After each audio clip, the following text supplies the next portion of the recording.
What's going on? Good evening. Happy Monday. So it's almost that time. We're getting close to the playoffs, and I know a lot of you are right there. You're either one game away from making the playoffs, or you are one game away from being at the house, sitting on the sidelines, watching everybody else compete for championships, or maybe you are in the toilet bowl bracket. We don't do toilet bowl brackets. You either winning or you are losing. But nonetheless, I'm going to give you some great options for week 14 to help you win this week so you can get in the playoffs and win your league. All right, y'all. Make sure you hit that like button and subscribe to Waiver Wire Queen for more on fantasy football. Let's jump right into it. So I have actually two leagues that I'm like right there. So many injuries this season. I've worked the waiver wire. I've used my own advice. And I still am just like right there. I've had so many injuries in one league. One league, I look and I swear everyone on my bench is hurt or on IR. And I'm like, I ain't gonna be able to do nothing with that. I can't even drop a player because it's a dynasty league. And a lot of these players are players that I just can't afford to drop because they're too good to drop. So that's what I'm dealing with. But nonetheless, I'm gonna make it work and y'all gonna make it work because we are going to continue to work the waiver wire and do what we have to do to position ourselves to win week 14 so we can make the playoffs in week 15, y'all. I promise you. We're gonna make the playoffs. We don't care. We're gonna do whatever it is it takes to make the playoffs. And that means we're going to work that waiver wire and we are going to add the right players. So I'm going to talk about some players that should be able to help you. And some of these guys are based on matchups like Jimmy G. I'm going to talk about him a little bit, and it's based on matchups. He's been playing very well. I've been saying the last few weeks to add him because he has some great matchups. And if you added him or played him this past week, you know that he played very well. And then I may recommend some players because they have the opportunity due to injuries and other things. So Taysom Hill, I know. People are saying, oh, he had 4 interceptions. I don't care if he had 4 interceptions because he still played well enough to help your team. Think about it. You start in Taysom Hill or Matt Ryan. We throwing Matt Ryan to the side because no, it's just not a good look right now in fantasy. You will start Taysom Hill because he's going to, at least if nothing else, run the football. He had more rushing yards than some of these running backs this past week, or some of these running backs for several weeks. Compare him rushing this past week to a running back on Houston, and you'll understand what I'm talking about. Okay.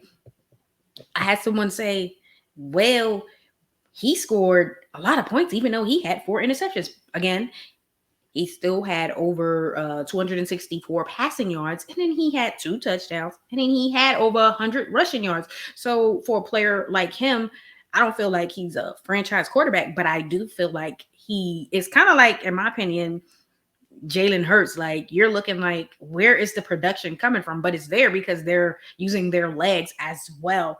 So he still has good value, and he has the Jets this week. Come on now. That's one of the matchups you know that, hey, if nothing else, he's going to play well against the Jets. Okay, so what? Again, with the 4 interceptions, I expected him to have at least 1 or 2, but damn, 4. I'm like, damn, you're giving the ball up. But against the Jets, I'm not expecting him to have 4 interceptions. So if you are in need of a quarterback this week to help you, because say, for instance, you have a quarterback on bye, we know that Philly on a bye, Hill should be able to help. He's rostered in over 79% of sleeper leagues, 34% of Yahoo leagues, and over 36% of ESPN leagues. And again, he had a really good game this past week. And again, how often do you get a quarterback who's going to rush over 100 yards and have over 264 passing yards? It's not going to happen often, but he did it. And I don't care how many interceptions he had. He still played well enough to help my team win, which my team's going to win this week. So he has a good matchup. Okay. If nothing else, be confident in the fact that he's playing the Jets. And that, if nothing else, should make you think like, oh, okay, great option. I'm going to even use him in daily fantasy because his salary's not going to be that high. And guess what? We're gonna play the Jets. That's it. Now let's talk about Jimmy G. Jimmy G has been really good the last several weeks. 9 touchdowns, 4 interceptions in the last 5 games, which is really good. Okay. He's rostered in over 82% of sleeper leagues, over 32% of Yahoo leagues, and only 14% of ESPN leagues, which isn't really high.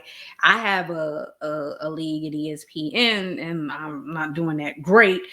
I loaded up on other positions, but the quarterback position, Lord have mercy. It was just like I had a lapse in judgment because I paired up Matt Ryan and Big Ben, and that has been horrible.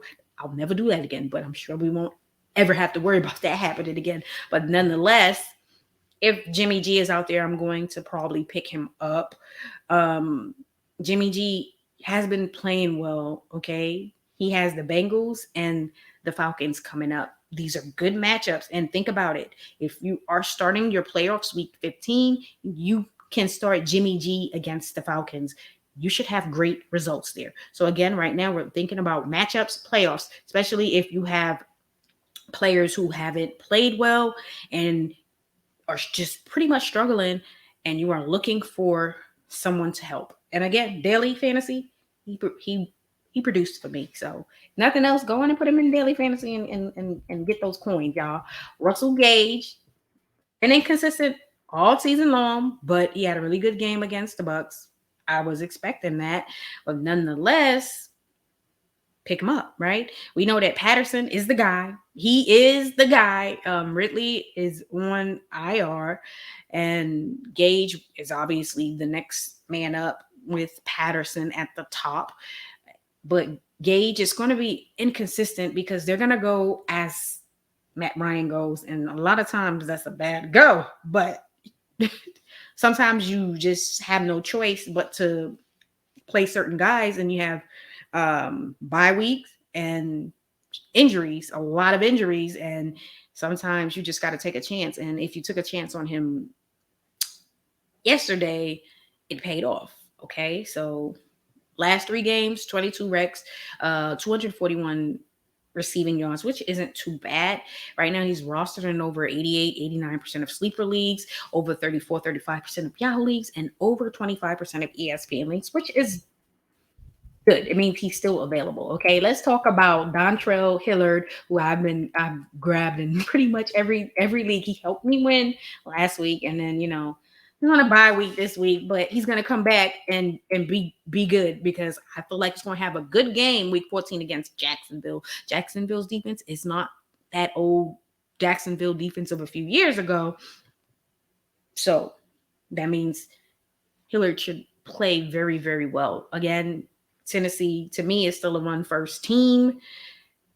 So you play him with confidence, and I'm even considering him in daily fantasy. So he's rostered in 78% of sleeper leagues, 41% of Yahoo leagues, and 36% of ESPN leagues, which means you have a chance to be able to pick him up. He's available in one of my ESPN leagues, and I may put a claim in for him. I may, gotta see how my roster is looking this week because again, I am trying to do whatever I can to win, and possibly picking him up is going to be the best move for my team. The last 2 games as the lead back, he has over 167 rushing yards, a touchdown, 9 receptions, 49 receiving yards in the last 2 games as the lead back for the Titans. He should continue to be the lead back. I recall some people, no, I ain't gonna say some people. I recall one person in all the leagues I've been in, like pretty much 4 or 5 leagues together, and he put in a claim for McNichols. Like he put in a claim every league. I was like, dang, you got McNichols in every league, and then you see what's going on with that. But hey, it is what it is. Remember, don't pick a player in every league, because if they get hurt, then what? Then you're in trouble. So you kind of switch it up a bit, y'all. Kenneth Gainwell. Okay, I've been talking about Kenneth Gainwell all year.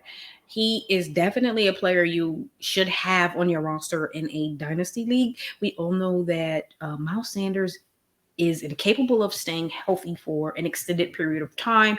Seen earlier this year, Jordan Howard ended up being the guy. Jordan Howard has a knee issue. Sanders now has an ankle issue. Gainwell had a solid game. 54 rushing yards, a touchdown, 5 receptions, 33 receiving yards. He had a nice game. And you also got to realize if Sanders and Howard cannot go, Gainwell will be the guy. Boston Scott was MIA, really didn't get a lot of action. And again, it's just inconsistent. The coach is inconsistent as to what he wants to do, because I still can't understand why Boston Scott is not in the mix when you have Gainwell in and out. 1 minute he's in, 1 minute he's out.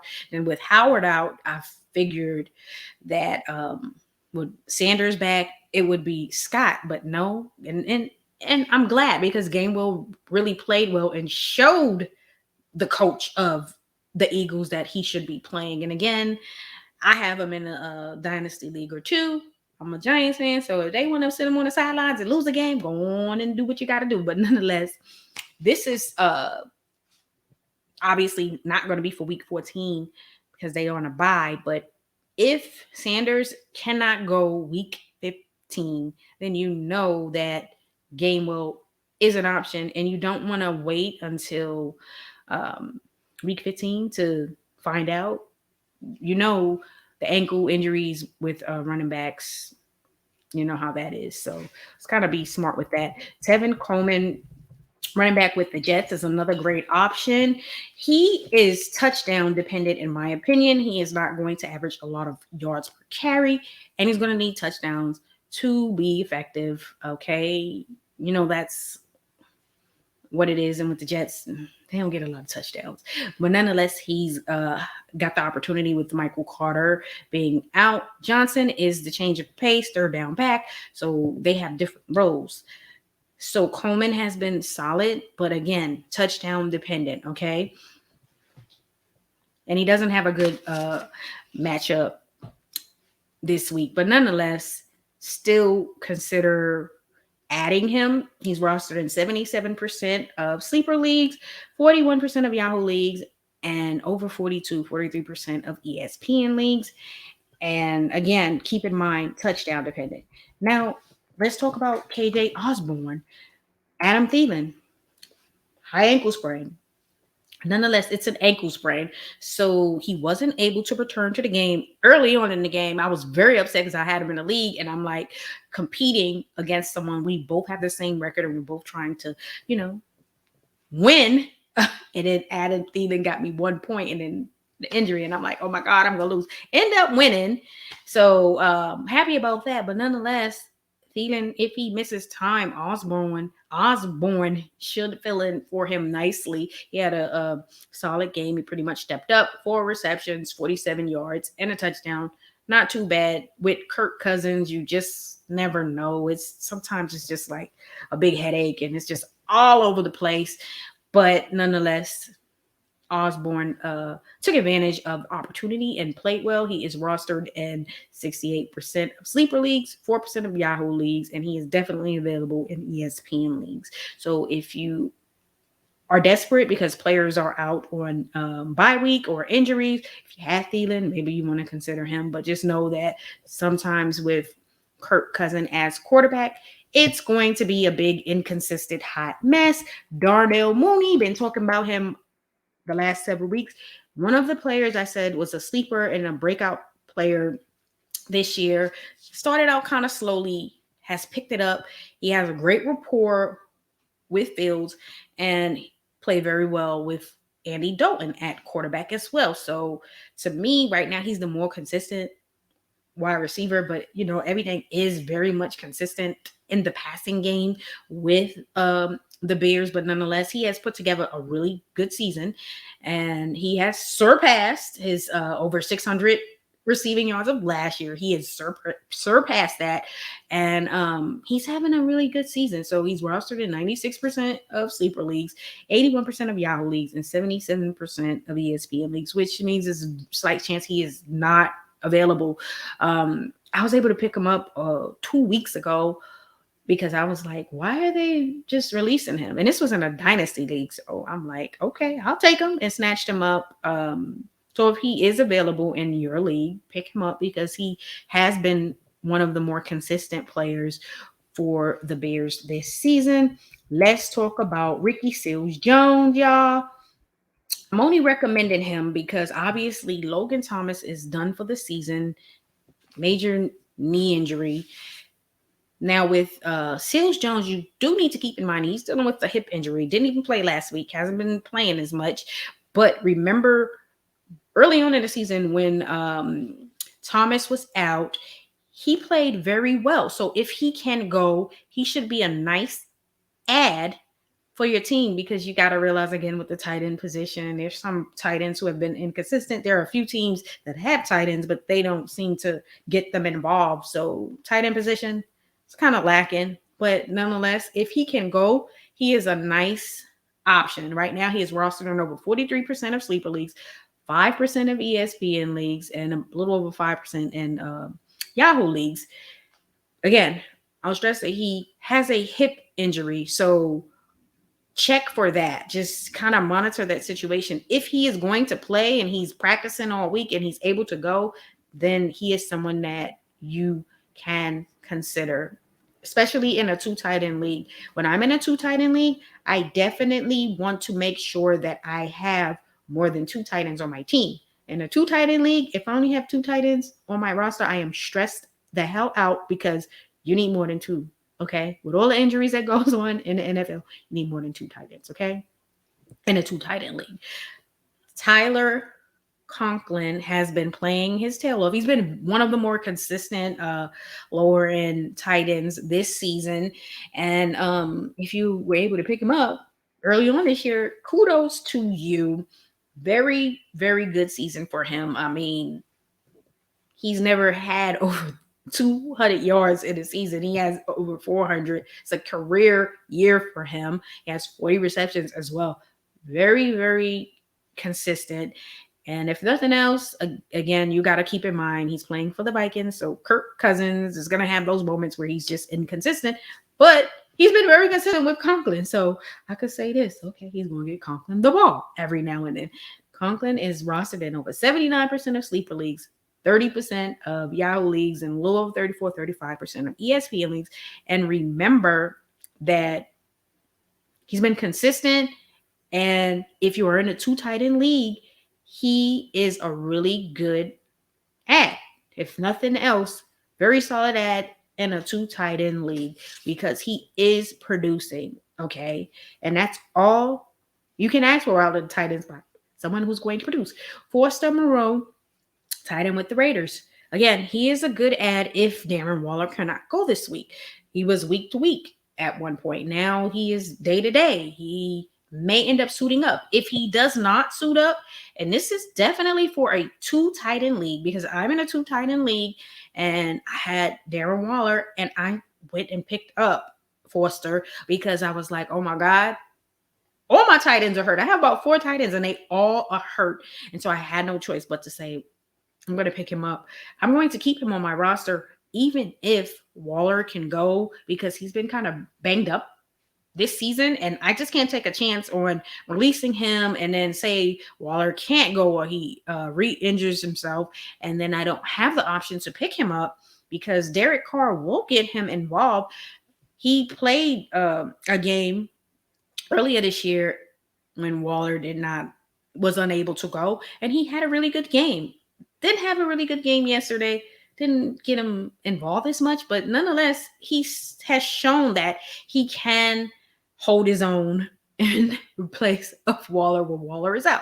Just keep in mind, he's not going to give you Darren Waller type numbers. Like, I can forget about that. He ain't him, but he can help. And if nothing else, you rather have someone in there who's going to get you some points, some type of production than 0. We don't do zeros, all right, y'all? Get it in here. No zeros, y'all. We don't do it. So keep that in mind. And if nothing else, just make sure you just work the waiver wire and check for injuries. There are a lot of players who have gotten hurt. You got Thomas out. And he's going to be done for the season. Drake, done for the season. Those are huge injuries. Obviously, with Thomas just returning from injury, and he is one of the starting tight ends in the NFL, especially for fantasy purposes, just really beginning to produce starting last year, and then you were expecting more consistency from him this year, but injuries has kind of derailed that. So that's huge. And then again with Kenyon Drake, very inconsistent this season. But if you are someone who has Josh Jacobs, you may have had Kenyon Drake because Josh Jacobs has had moments where he's been banged up and Drake has helped. So I was gonna say Jalen Richard, but he is on the COVID list. And then you got Peyton Barber. I really don't trust Peyton Barber. He's not going to average a whole lot of yards per carry, and he will be touchdown dependent. When I mean touchdown dependent, he's gonna need about 2 touchdowns to get some real production for you in fantasy. So with Josh Jacobs being banged up, he's still able to play. So expect Josh Jacobs to get an increased low. His low is going to be crazy because right now they may not trust any of the backups. And again, with Rashad out on the COVID list, I don't trust any of those other backups. So I'm expecting Jacobs to have an increased workload. But as soon as Rashad returns from the COVID list, then I may consider adding him at the back end of one of my rosters because I do have Jacobs, and I've been a little stressed with him this season with some of those injuries and things. So I probably will add him at the back of my bench just for peace of mind because he'll be the change of pace player and he'll be able to help the team.